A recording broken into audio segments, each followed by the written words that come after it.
cette table ronde. Alors en fait, l'idée, c'était un peu de cette table ronde, c'était un peu de faire un constat. Aujourd'hui, on a une course aux armements et puis aux équipements dans le numérique qu'on voit à travers le déploiement de la 4G, l'arrivée de la fibre, et puis déjà la préparation à l'arrivée de la 5G, la prochaine génération de communication mobile. Et en parallèle, des voix s'élèvent, beaucoup plaident pour une innovation plus responsable, plus écologique dans le digital, qu'on retrouve à travers cette tendance de la low-tech, qui s'inscrit en opposition par rapport au high-tech et aux applis toujours plus énergivores. Alors, Richard Curnier, je vais commencer avec vous, parce que vous êtes un acteur des déploiements des réseaux très haut débit. Vous participez en fait en quelque sorte à cette course aux armements avec l'arrivée de la fibre dans les territoires. Je vous laisse un petit peu vous présenter et puis nous expliquer un petit peu voilà, quelle est votre philosophie par rapport à ces déploiements. Écoutez, bonjour à tous déjà.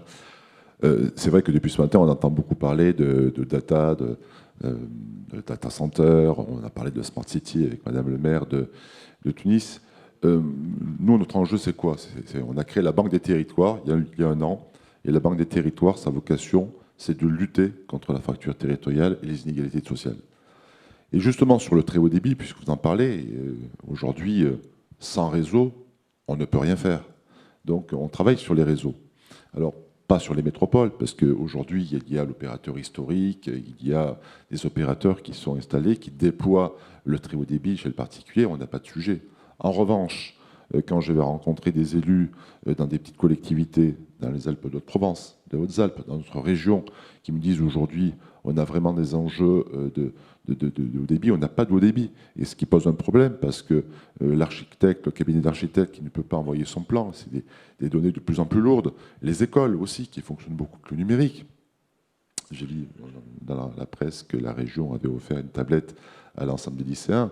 Je pense à ce lycéen qui rentre chez lui, dans son village. Aujourd'hui, il ne peut pas télécharger ce manuel, ça pose vraiment problème. Et nous, c'est ça notre sujet, c'est travailler avec les collectivités avant tout, pour amener le très haut débit. Et on s'en soucie, parce que nous ne sommes pas des industriels, mais avec des industriels. Il y a quelques industriels qui sont spécialisés dans le déploiement de l'infrastructure pour créer des sociétés-projets et travailler sur le déploiement de cette fibre chez le particulier. Et malheureusement, c'est long parce que le territoire est quelquefois très grand. Et c'est ça notre enjeu aujourd'hui. Stéphane Soto, vous, j'imagine que vous êtes dans la transformation digitale des entreprises, donc j'imagine que vous accueillez favorablement je reprends l'expression, cette course aux armements dans les infrastructures à très haut débit. Pas tant que ça, à vrai dire. Dites-moi. Oui, effectivement, c'est un levier de développement économique, l'IT, incontestable, qui nous sert beaucoup ici sur ce territoire. Mais avant d'être dirigeante et dirigeant d'entreprise ou responsable associatif, puisque je suis chef d'entreprise avant tout, on a aussi une vraie conscience environnementale. La low-tech, moi, je ne considère pas qu'elle s'oppose à l'IT, à l'high-tech. C'est-à-dire elle ne s'y oppose pas dans le sens où on a moyen de trouver des solutions très faibles techniquement permettant de répondre aux attentes, mais dans le même temps, on a aussi besoin, pour avoir des villes toujours plus green, toujours plus responsables, et Dieu sait que nous sommes loin de l'être, nous avons besoin aussi d'IT pour développer des réseaux de capteurs, pour nous aider à mieux consommer, à avoir toujours plus de services avec une empreinte environnementale toujours plus faible. Donc il n'y a pas d'opposition, et moi, à titre perso, j'accepte l'idée qu'effectivement, il faut consommer différemment, mieux, et d'ailleurs, j'y suis très sensible, mais ce n'est pas ainsi que nous freinerons la croissance de nos entreprises, bien au contraire. Olivier Mathieu, est-ce que vous êtes d'accord avec ça? D'abord, je vous laisse vous présenter donc brièvement également, parce que vous êtes cofondateur de Price Minister avant The Camp. Est-ce que vous êtes d'accord avec ça? Il ne faut pas opposer low-tech et high-tech. Les deux peuvent croître conjointement? Nous, on avait revendu PriceMeister à un groupe japonais qui s'appelle Rakuten, dont le concurrent principal est SoftBank, donc qui est aussi un grand opérateur de téléphonie mobile. Moi, j'ai quitté Rakuten très récemment, mais la stratégie de Rakuten en ce moment, que je continue de suivre en étant advisor pour l'Europe, c'est justement d'aller encore plus vite et plus loin sur la téléphonie mobile, puisque Rakuten suit la stratégie de type un peu Iliad et Free pour avoir la 4e licence au Japon, notamment autour de la 5G. Donc effectivement, ça rejoint la course aux armements. Et avec la casquette The Camp, on est clairement aujourd'hui positionné sur comment est-ce qu'on met l'innovation au service du bien commun.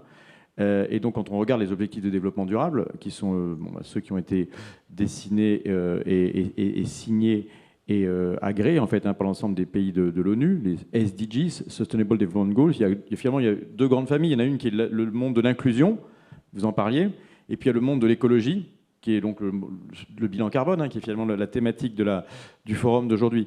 Et il est vrai que si on reprend votre terme de course aux armements, il y a deux questions qui se posent, et elles sont à peu près de ces deux ordres-là. Il y a la surconsommation des réseaux, et on le voit bien très souvent. Moi, je suis le chancre aussi du digital. Je suis également business angel, vice-président de France Digital, donc je promeus l'entrepreneuriat, les startups. Mais on a bien conscience en même temps que quand on fait ça, on est également critiqué.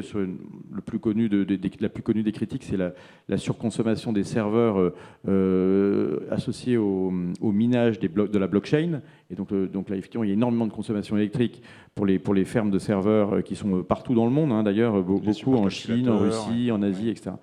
Et donc il y a des gens qui gagnent de l'argent comme ça, mais qui gagnent de l'argent en utilisant énormément de consommation et d'énergie électrique. Et puis bon, c'est vrai, après, avec la 5G, les réseaux, on est quand même dans une surenchère de la connectivité, d'une part. Et puis après, il y a la question quand même de l'inclusion numérique et de l'exclusion numérique, parce qu'il est vrai aussi que la surenchère par rapport au prix, ensuite des devices, des appareils qui sont compatibles avec les réseaux, nous font petit à petit presque oublier les prix délirants qu'on paye, mais ces prix délirants qu'on paye ne sont pas des prix équitables, c'est-à-dire que ces objets deviennent des objets de luxe. Et du coup, dans les milieux plutôt un peu bourgeois, on paye des iPhone 10, 11 autour de 1000 euros ou 1000 $. Bon, et forcément, tout le monde ne peut pas se payer ça. Et ce qui est très intéressant, c'est de voir ce qui se passe aussi dans le domaine aussi des téléphones un peu low cost. Et notamment, il y a une société que je veux signaler qui est Fairphone, dont je connais un peu la CEO, qui est en Hollande, et qui est le téléphone équitable, et qui est aussi la question de comment est-ce qu'on peut augmenter la durée de vie du téléphone. Parce que la connectivité, c'est pas seulement la 5G, c'est vraiment aussi l'appareil que vous avez dans la poche. Il y en a 1,4 milliard de plus chaque année, qui rentrent en circulation, et ils ont une durée de vie de 2 ans. Donc en termes de déchets et d'écologie, c'est pas complètement compliant. Il y a le plastique, mais il y a aussi tous les composants électroniques et les déchets chimiques qui sont à l'intérieur, dont la batterie. Donc le principe de Fairphone, j'en fais la promotion, je ne suis pas actionnaire, mais je trouve que c'est intéressant de voir qu'on peut démonter son téléphone, changer les composants et augmenter la durabilité d'un appareil. Alors je rebondis un petit peu du coup sur le Fairphone. Le problème aussi peut-être qui se pose, c'est qu'on voit que beaucoup de personnes qui achètent des Fairphones le font dans une démarche équitable, responsable, et qui renonce au confort, par exemple, d'acheter un Apple ou un Samsung. Et c'est finalement, est-ce que c'est pas là tout le problème ? C'est-à-dire que le confort, finalement, est-ce que le confort ne finit pas toujours par l'emporter ? Ce qui fait que du coup, les initiatives comme Fairphone restent un petit peu des initiatives de niche. Moi, je suis beaucoup plus optimiste que vous. Je vois, et c'est ce qui était expliqué dans la table ronde précédente. Avant Madame la maire de Tunis, on parlait aussi des emballages, du plastique, etc. Les consommateurs ont une longueur d'avance. Et aujourd'hui, les clients, les consommateurs, donc la nouvelle génération, mais également d'employés, ceux qui arrivent sur le marché du travail, sont en demande maintenant d'engagement sur l'écologie, le réchauffement climatique, le bilan carbone, etc. Et donc ces demandes sont beaucoup moins angéliques que ce qu'on a pu avoir aux générations précédentes. Aujourd'hui, il y a vraiment des jeunes qui ne veulent pas rentrer ou travailler dans une entreprise qui n'aurait pas des engagements concrets et précis et une certaine politique par rapport à l'écologie et à l'environnement. Et les consommateurs, aujourd'hui, il y a un réel basculement. Et moi, quand j'ai commencé à bosser, quand on parlait de « est-ce que vous êtes prêt à manger bio ? Est-ce que vous êtes prêt à avoir une démarche écologique ou une démarche équitable par rapport au café ou au traitement ou au prix payé à l'agriculteur, par exemple ?» L'ensemble de toutes ces démarches-là positives étaient valorisées, sauf que le prix passait toujours devant. Donc, à un moment donné, si c'est moins cher, on continue de payer moins cher. Et dans ce cas-là, on préfère faire venir un téléphone de Chine avec un bilan carbone déplorable, etc. Et aujourd'hui, c'est en train de changer. Et c'est en train de changer en profondeur. En fait, je crois qu'on sous-estime le conflit de génération dont on fait partie. Moi, je suis dans la mauvaise partie de la génération, mais la génération des adolescents et des jeunes qui arrivent sur le marché du travail est beaucoup plus exigeante et beaucoup plus regardante. Donc, en ce sens, je pense qu'on va renoncer à un certain nombre de caractéristiques de confort dont vous parliez. Et je crois qu'aujourd'hui, si Apple lançait un téléphone vert, ce serait un énorme carton. Ce serait une révolution et c'est compliqué pour eux aujourd'hui dans leur chaîne de production. C'est ce qu'on fait à The Camp. On accompagne les grands groupes industriels pour les transformer en profondeur. Mais en profondeur, leur culture, leur chaîne de production, le fulfillment, la logistique, le sourcing, l'achat, etc. Tout a été pensé de manière à optimiser les prix au plus juste. Donc l'optimisation ensuite du bilan carbone et de la consommation d'énergie est un nouveau paramètre qui prend énormément de temps. Et c'est pour ça qu'on encourage les initiatives de type start-up et entrepreneuriale, qui sont la génération suivant la transformation digitale, qui est la transformation de l'impact positif, et qui va en quelque sorte là aussi disrupter les grands groupes ou travailler avec eux. D'accord. Richard Curny, est-ce que les choses sont vraiment en train de changer? Parce que c'est vrai que quand on regarde l'initiative des RIB, donc qui sont des réseaux de fibres dans les territoires, où les opérateurs télécoms ne vont pas spontanément pour des raisons économiques, hein, quand on regarde et quand on va dans les territoires, ce que les gens disent, ils ne parlent pas, je me fais l'avocat du diable, ils ne parlent pas de low-tech, ils veulent la fibre, ils veulent de la 4G, ils en ont marre des zones blanches, et ils nous expliquent que de toute façon, si on n'apporte pas le très haut débit et les applications dernier cri et les plus énergivores, eh ben, ils iront voir ailleurs, ils iront dans les centres-villes, à Marseille, à Lyon, à Paris. Qu'est-ce que vous en pensez? Oui, la question est longue, mais moi je pense que c'est vrai que c'est un enjeu aussi de développement économique sur ces territoires. Je veux dire qu'aujourd'hui, on a 60 stations de ski en région Provence-Alpes-Côte d'Azur, et aujourd'hui des stations, leur enjeu c'est d'attirer de plus en plus de monde et de passer sur la Smart Station. Aujourd'hui, si on n'a pas le très haut débit, ça va être compliqué justement pour elles de concurrencer, d'être en concurrence avec d'autres stations des Alpes du Nord, par exemple. Je pense à Serre-Chevalier, c'est une grosse station qui sont en concurrence. Donc, il faut qu'elles soient aussi au niveau moins égal à celle des Alpes du Nord. Et c'est là l'enjeu. Et c'est là toute la difficulté entre la low-tech, la 5G, tous ces sujets. Et quand vous parlez tout à l'heure de course à l'armement, je crois qu'on n'a pas le choix, mais c'est les collectivités locales aussi qui nous le demandent. Donc, c'est aussi pour que ces territoires existent. Et je pense à la crise des Gilets jaunes. La crise des Gilets jaunes vient d'abord de ces villes moyennes, de ces petites villes, justement. Donc aujourd'hui, ce qu'il faut savoir, c'est que le service public n'existe plus. Donc le seule vraie alternative, c'est le très haut débit. Stéphane Soto, est-ce que les entreprises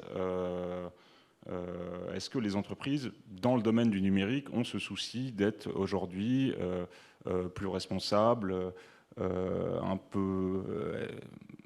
vous le sentez? Oui, évidemment, enfin pas uniquement dans le domaine numérique, moi je suis dans l'automobile, entre autres, et c'est une logique qui nous anime au quotidien, y compris dans mes achats. J'achète énormément de véhicules chaque année, plusieurs centaines, et on s'y intéresse de plus en plus, ça devient un élément de plus en plus dominant. Pour autant, on ne va pas non plus se raconter d'histoire. J'apprécie les discours angéliques, hein, mais la réalité c'est celle du business, et on doit produire ce que le consommateur attend, malheureusement, et on a vraiment tendance à faire fi finalement de ces notions-là. Le Fairphone est une excellente initiative. On constate bien que derrière le re-engineering des téléphones n'est pas du tout au rendez-vous. Donc on se fait du bien en achetant un téléphone qui est réutilisable, hein, réemployable, mais finalement, lorsque l'un des composants est en panne, il passe à la benne comme le reste. Olivier Mathieu, qu'est-ce que vous en pensez, justement? Il y a quand même un marché. J'étais dans le jury là, du Next 40 qu'on a souligné, donc les 40 startups qui sont les plus prometteuses. Alors certaines sont sûrement pas forcément, ne seront peut-être plus dans le Next 40 l'année prochaine, mais en tous les cas sur des critères de croissance, de chiffre d'affaires, de taille de financement, donc des critères économiques et financiers, on a plusieurs boîtes qui sont aujourd'hui dans une économie circulaire. Et sur le téléphone en particulier, il y a Remade et Back Market, qui sont des boîtes qui sont déjà à plusieurs centaines de millions d'euros de volume d'affaires, et qui font donc du remarketing, donc du refurbishing, pour prendre des termes un peu franglais ou complètement anglais même, donc de remise en état sur le marché, qui est plus du coup du produit d'occasion. Ils arrivent à garantir à réoffrir une garantie sur un produit qui a été remarketé et reconditionné. Et ce marché-là devient considérable. On l'avait bien connu sur PriceMeister, mais c'était relativement embryonnaire. Et là, c'est le marché non pas de l'occasion, mais vraiment de la reprise, puis de la remise en état. C'est un marché qu'on connaît bien dans le marché de l'automobile, évidemment. Ça suit cette tendance. Ouais, pour aller plus loin et pour reprendre les propos d'Olivier, tout à l'heure, qu'il disait que, de son point de vue, il y avait une véritable conscience qui s'instaurait sur ce plan. Je pense que sur le plan mondial, ça ne s'instaure pas du tout, en fait. Je peux me tromper, mais les chiffres ont tendance quand même à me donner raison. On pollue toujours plus. On voit bien les résultats de la COP21 qui sont rien. Ouais, une dizaine de pays tout au plus qui suivent ces précaux-là, ces engagements pourtant signés. Nicolas Hazard le disait ce matin fort justement. Je ne crois pas du tout, moi non plus, à l'État-nation, à l'État-providence, qui malheureusement n'existe plus. Mais je crois que notre seule capacité, c'est de nous organiser localement. Le FAS 40, ce sont d'excellentes initiatives, mais finalement, ce sont uniquement des outils de com. On en a vécu comme on en a vécu jusqu'à présent. La seule réalité, c'est celle du terrain et de notre terrain. Reste à nous de bien comprendre quelle est la bonne unité d'œuvre. Et cette unité d'œuvre, à mon sens, ne peut être que locale, métropolitaine, régionale, au maximum. Mais on ne peut pas attendre grand-chose au niveau étatique, d'autant plus que nos frontières ne sont plus les frontières géographiques, les frontières d'une map monde, mais celles du business, quoi. Ce sont des frontières de notre compétition qui est dure, qui est difficile. Nous sommes tournés ici vers le sud, vers l'est, donc vers l'Afrique, vers le Moyen-Orient, vers l'Asie du Sud-Est. Et je crois que c'est par rapport à ces zones de chalandise-là que nous devons nous projeter pour le business, évidemment, mais aussi en tenant compte prioritairement de ces dimensions environnementales. D'accord. Olivier Mathieu, vous me disiez qu'aussi le problème, c'est qu'on a du mal à changer un petit peu le logiciel dans cette course aux armements. Aujourd'hui, il y a un oligopole des GAFA qui font que c'est très difficile de faire émerger des services et des solutions concurrentes. Finalement, on reste un peu bloqué dans cette course aux armements. Et je reviens sur la 5G, mais pourquoi on veut déployer la 5G aussi rapidement et qu'on en parle depuis des années? C'est parce qu'on se dit, notamment en Europe, on n'a pas eu les Américains ont eu la 4G avant nous, et du coup ils ont des GAFA et on n'en a pas. Alors, bon, je ne crois pas que sur la 4G, les Américains étaient tellement en avance. Ouais. En revanche, en Asie, oui, ils étaient effectivement en avance. Après, il est vrai que la concentration très, très, très violente au sens économique, qui a eu lieu dans la Silicon Valley pour la première révolution numérique, qui est celle qui est en train de s'achever maintenant, et ensuite avec les grands groupes chinois, ont laissé un petit peu l'Europe au bord de la route. C'est-à-dire qu'on a quelques champions, mais finalement très, très peu, quand on se réfère à la taille des entreprises et à leur puissance. Et il est vrai ensuite que ceux qui ensuite, si on continue sur la 5G, en tout cas sur la communication, on voit qu'après les applications de messagerie également sont très très concentrées. C'est-à-dire qu'il y a WeChat en Chine, on a WhatsApp et Messenger qui appartiennent à Facebook et Instagram. Donc finalement, la concentration de la communication interpersonnelle est tellement forte qu'il est très difficile on ne va pas imaginer une nouvelle messagerie qui va émerger aujourd'hui et prendre des parts de marché. Il y a un théorème de part de marché qui est relativement clair, c'est que quand une messagerie a pris 25% d'un marché localement, elle finit par se rapprocher d'un monopole ou d'un oligopole très rapidement. Et on l'a bien vu, parce que nous, avec Rakuten, on avait racheté la messagerie Viber, qui fonctionne très bien dans certains pays, notamment Europe de l'Est et Russie, mais qui en France est relativement modeste, parce que WhatsApp et Messenger sont complètement devant. Donc les principes d'économie de réseau, ce qu'on appelle les network effects, sont très puissants en téléphonie. Et la question qui peut se poser pour nous, c'est de faire entendre, encore une fois, une voix française et européenne un peu différente. Moi, j'ai trouvé que c'était intéressant, même si ça reste, je pense, un peu angélique, comme le dit Stéphane, c'est-à-dire qu'on ne peut pas juste le décréter, mais le discours autour de Tech for Good et l'appel qui avait été lancé par Macron était un peu opportuniste. C'est pour trouver évidemment une voie entre la Chine, qui est très forte sur la dimension des data, et les oligopoles de la Silicon Valley. Donc il y a une voie un peu différente française qui appelle à la responsabilité des entreprises. Mais ce qui est vrai aussi, c'est que dans certains cas, par exemple dans le cas des data, quand on finit par légiférer, ce qui est le cas de tout ce qui est la législation GDPR, RGDP en français, la réglementation sur les data privées, on voit qu'à un moment donné, ça donne le là, ça vient d'Europe, ça donne le là, et les groupes américains, notamment Facebook, qui avait quand même été poursuivi sur l'affaire de Cambridge Analytica, finit par se dire ils sont obligés, s'ils ne veulent pas manquer le marché européen, de se conformer, parce que le pouvoir, disons, de nuisance de l'Europe, pour faire fléchir les plus grands groupes, est quand même relativement important, donc il ne faut pas le négliger. Là, il s'agissait de prélever, pour ceux qui ne se conformeraient pas au GDPR, 1% de leur chiffre d'affaires. Donc ensuite, on parle d'amendes, de pénalités qui sont considérables. Et j'ai vu les groupes chinois, américains, japonais, tous se mettre en conformité.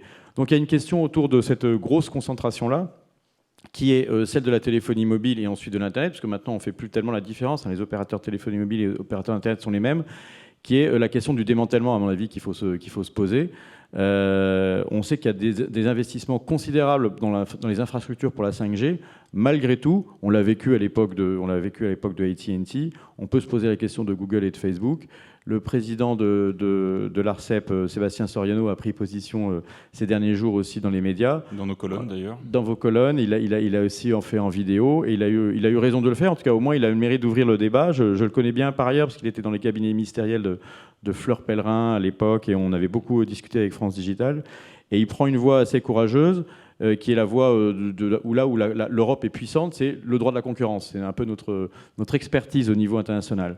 Et là-dedans, on peut faire respecter quelque chose qui serait de l'ordre de la défense du consommateur. C'est pas démanteler pour démanteler, c'est pour redonner du pouvoir également aux consommateurs, et donc une dimension d'inclusion sociale, parce que sinon, effectivement, les prix ne font que monter dans un marché libéral. Et moi, je suis pas contre le libéralisme, à condition qu'il soit relativement bien régulé. Sinon, il laisse certains territoires et certains consommateurs vraiment sur le bord de la route. Richard Cogny, Stéphane Soto, vous êtes d'accord avec ce point de vue? Moi, je ne suis pas un spécialiste, mais oui. Ce que je voulais dire, que quand même, un élément important, c'est le lien social aussi dans tout ça. C'est qu'aujourd'hui, dans les cœurs de ville, vous savez, il y a une grande opération au niveau national sur les 222 collectivités, Action Cœur de Ville, des collectivités locales de 20 000, 25 000 habitants. Et aujourd'hui, les élus, bien évidemment, veulent du numérique, mais veulent avant tout redynamiser leur centre-ville. Donc c'est de dire aujourd'hui comment aussi le numérique va permettre de redynamiser, de recréer de l'activité au sein des cœurs de ville. Pas très loin, il y a Brignoles. Je ne sais pas si vous connaissez Brignoles, mais il y a quand même... c'est désastreux en termes du petit commerce. Donc c'est retravailler sur des nouveaux concepts, retravailler sur des nouveaux sujets, et le numérique viendra en appui justement de ces politiques des maires qui veulent recréer une redynamique. C'est quoi ces nouveaux sujets, ces nouveaux concepts, par exemple? C'est des magasins éphémères. Il y a beaucoup de collectivités locales qui réfléchissent aussi sur des halles alimentaires, des tiers-lieux, par exemple. Des tiers-lieux, on parle aussi du télétravail. Donc le haut débit va permettre aussi de faciliter justement le télétravail et aussi le tiers-lieu. C'est comment revenir maintenant dans les centres-villes, de créer ces centralités. Stéphane Soto, est-ce qu'il faut absolument une impulsion politique si on veut une tech un petit peu plus responsable, moins énergivore? Est-ce qu'on compte sur, vous en parliez brièvement tout à l'heure, mais des initiatives régionales, ou est-ce qu'il faut absolument qu'au niveau national, on ait une ligne politique, on ait une vraie politique publique à ce niveau-là? Alors, j'ai déjà répondu en partie. À mon sens, c'est localement qu'on doit s'organiser, même si évidemment l'État, voire l'Europe, sont en capacité de faire du fléchage. Pour répondre à donc je pense avoir été clair. Pour répondre à la première partie de la question, moi, il m'apparaît évident que sans l'impulsion du politique, on ne peut finalement rien faire comme démarche de fond. Dans l'absolu, je ne parle pas uniquement de création d'entreprise. Ce qui est certain, ça va devenir d'autant plus important. On sait qu'on est au paroxysme d'une bulle économique qui va exploser, et on a beaucoup su, notamment en France, cramer du cash. Donc finalement, ça va s'arrêter plus vite que prévu. Ça va devoir s'arrêter, et donc on va revenir à des fondamentaux. On a cramé beaucoup d'argent pour investir dans des entreprises. Et là, je n'ai pas de jugement de valeur sur le fait qu'on ait fait à tort ou raison, mais on l'a fait. Et avec des résultats qui ne sont pas au rendez-vous, y compris nos licornes locales, la plupart crament de l'argent. faut quand même être clair. Donc, crée pas du revenu. Une entreprise, c'est de manière séculaire qu'elle est là pour faire du chiffre d'affaires, de la marge et de la valo. Donc, à l'inverse d'ailleurs des GAFA qui bon, pas toutes évidemment, pas Uber, enfin on connaît les exemples, mais la plupart font des profits qui sont énormissimes et qui finalement nous purgent un peu, quoi. Donc les politiques vont devenir d'autant plus importants que ramener à une étape de raison, au sens raisonnable, eh bien, elles vont nous donner les premiers outils nous permettant de refondre une certaine économie avec une idée un peu plus aiguisée de ce qu'est une entreprise. Hein. On ne réussit pas quand on fait de levée de fonds. On ne réussit pas quand on tape de l'argent à une collectivité ou à l'État. On réussit quand on fait plus de chiffres, enfin quand on fait plus de chiffres que ce que l'entreprise nous coûte. Et moi, j'attends beaucoup finalement de cette nouvelle période. D'accord. Olivier Mathieu, s'il faut une impulsion politique, vous dites aussi, je reviens sur ce que vous disiez tout à l'heure, en jouant sur le côté, sur la collaboration entre les entreprises, différents acteurs, on peut arriver à des résultats qui sont intéressants. C'est la vision même de The Camp, et c'est pour ça que je suis content aussi d'être là pour parler au nom des équipes, des partenaires de The Camp. Les collectivités locales sont des partenaires très importants, parce que, et là ça revient un petit peu à ce que tu disais aussi sur l'ancrage local. On a à la fois un ancrage local et national, voire international, mais en tous les cas, il y a de l'argent public et de l'argent privé qui se met au travail avec des ressources pour construire des projets très concrets. En 2020, on va en sortir plusieurs, parce qu'on a eu à un moment donné d'incubation là, sur les années 2018-2019, mais il y a des projets de mobilité, des projets de communication, des projets d'énergie, de blockchain qui vont petit à petit voir le jour. Certains prototypes sont en train de sortir maintenant. Et donc, on a des projets très concrets qui permettent de mettre justement la technologie là, au service du bien commun, au service des collectivités locales, de la connectivité, ce qu'on appelle, nous, la Smart City. Nous, on aime bien aller, on a un de nos partenaires qui est la RATP à Paris et qui parle de Feel Good City. J'aime bien ce concept qui va un petit peu plus loin. On ne cherche pas à être juste plus connecté, qui serait un peu le sujet de notre table ronde, low-tech ou 5G, mais la Feel Good City, c'est-à-dire au service des consommateurs, de l'inclusion, du développement durable. Et donc nous, on est habité par cette mission, on est passionné, mais on pense que c'est l'intelligence collective qui fait qu'à un moment donné, on rassemble la volonté politique, la volonté économique. Il faut qu'on crée des prototypes et des business models qui soient viables, pas un monde dans lequel il y aurait de l'impact avec des ONG et des gouvernements qui dépensent de l'argent, et un monde du business qui détruit le lien social et l'environnement. On essaie, nous, d'avoir des projets qui sont vraiment à la lisière entre les deux, donc qui soient viables sur le plan économique et qui soient avec un impact positif, donc qui réengagent à la fois les salariés, les consommateurs, les citoyens, dans une volonté de mieux vivre ensemble et d'avoir un impact maîtrisé. Mais tout ça, c'est toujours avec de l'innovation et de la technologie. On n'est pas contre la technologie. Alors certains prônent la décroissance.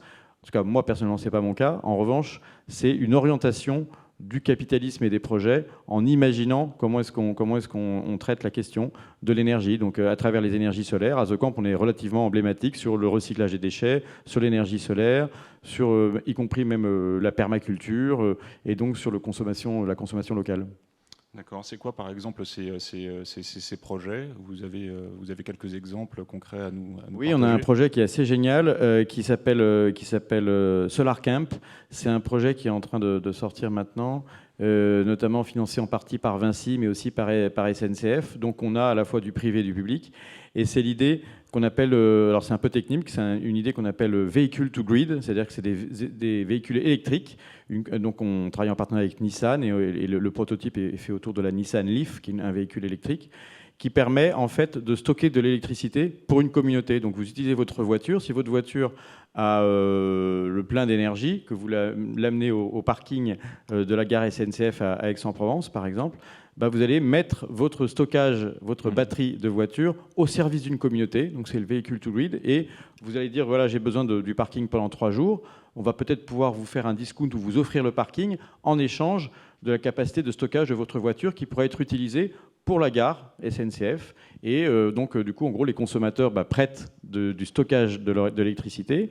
Il y a un système de blockchain qui met en réseau l'ensemble de ces consommateurs, automobilistes et l'ensemble des gens qui font dans cette communauté, qui ont des smart contracts, si vous voulez, qui permettent de dire, voilà, j'ai donné tant d'électricité, en échange, j'ai eu le parking gratuit, peut-être un sandwich à la gare, un certain nombre d'avantages, etc. Et donc l'ensemble de cette communauté peut ensuite être déployé à l'aéroport, et puis ensuite sur un campus, pourquoi pas dans un hypermarché, tous les endroits où il y a beaucoup de gens avec des voitures et des équipements électriques et du coup des panneaux solaires. Stéphane Soto, la collaboration entre les différents acteurs, vous voyez ça émerger, vous travaillez là-dessus? On parle là de partenariat au sens noble public-privé. Ouais. Ah ben, évidemment, évidemment. De toute façon, c'est un phénomène qui s'est amorcé voilà 2-3 ans. Localement, on a eu l'occasion de travailler sous l'impulsion des élus. Vous avez reçu Daniel Sperling en ouverture ce matin, dans des projets de Smart City par exemple. D'autres arrivent en matière de mobilité avec la SNCF et certaines de nos startups. Donc oui, évidemment, c'est notre quotidien. Trouver localement son premier partenaire, son premier client, c'est encore le plus simple. C'est quelque chose qui se faisait assez peu. Moi, j'ai connu l'informatique il y a bien longtemps, mais aujourd'hui, c'est une réalité. Quand la métropole, la ville, l'université investissent dans un accélérateur comme l'accélérateur M, c'est justement parce qu'elle a bien conscience que peuvent se créer des initiatives ici, des entreprises, et qu'en plus, elle peut travailler avec elle. Elle peut servir de bêta-testeur. On n'a pas d'autre choix que de trouver des solutions innovantes pour créer l'attractivité, parce que ce siècle-là sera celui des métropoles attractives, et celles qui ne seront pas, crèveront, quoi, très clairement. Et deux, nous avons une chance formidable ici, c'est que, outre un environnement incroyable, nous avons aussi une vraie force de créativité. Donc il faut pouvoir la mettre en œuvre le plus vite possible. Richard Curnier, peut-être le mot de la fin? Non, je crois qu'effectivement, le public-privé, c'est un élément très important. Et moi, je reviens sur The Camp, sur l'initiative de The Camp, puisqu'on a été un peu l'initiative en financement, parce que nous sommes actionnaires de la société immobilière qui porte The Camp, mais on a également installé l'Université des territoires. L'Université des territoires, c'est très important, puisque ça nous permet d'envoyer l'ensemble de nos collaborateurs, des 300-400 personnes au niveau national, à The Camp. C'est un endroit inspirant, comme on dit, et ça permet aussi de regarder ce qui se passe en laboratoire. C'est un très beau laboratoire pour nous aussi, diffuser ensuite les bonnes pratiques dans les territoires. Et ça, c'est ce qui est important pour nous. C'est vrai que la Caisse des dépôts, la Banque des territoires, je vous en remercie, c'est sans faire de politique, mais c'est un partenaire très important de The Camp, et ça prouve l'ancrage territorial, et ça fait un peu la boucle avec tout ce qu'on se dit ici. C'est qu'à un moment donné, c'est vrai qu'on n'est pas forcément dans une politique qui est étatique et centrale, et qui partirait de Paris et qui prendrait les décisions, mais c'est vraiment la transformation par les personnes et les organisations, qui reprend un peu ce que tu disais tout à l'heure du local, mais nous, on parle beaucoup d'acteurs du changement, c'est-à-dire que dans les organisations, il faut, pour avoir des meilleurs comportements vertueux par rapport à la consommation électrique, au recyclage des déchets, ou à l'ensemble finalement des thématiques qui sont abordées par le forum d'aujourd'hui, il faut adresser les bonnes personnes. Et l'Université des territoires, c'est une très bonne façon de le faire. C'est transformer une grande organisation qui est, j'allais dire, une vieille dame, enfin qui existe depuis longtemps, qui a des ramifications partout sur tous les territoires en France. Et donc, il faut identifier ces change makers, on dit en anglais les acteurs du changement, ceux qui vont porter, qui vont être inspirés et qui vont ensuite devenir, en quelque sorte, les courroies de transmission partout sur les territoires. Donc, on développe en fait des techniques d'intelligence collective, de design thinking, pour les entraîner à devenir les acteurs du changement.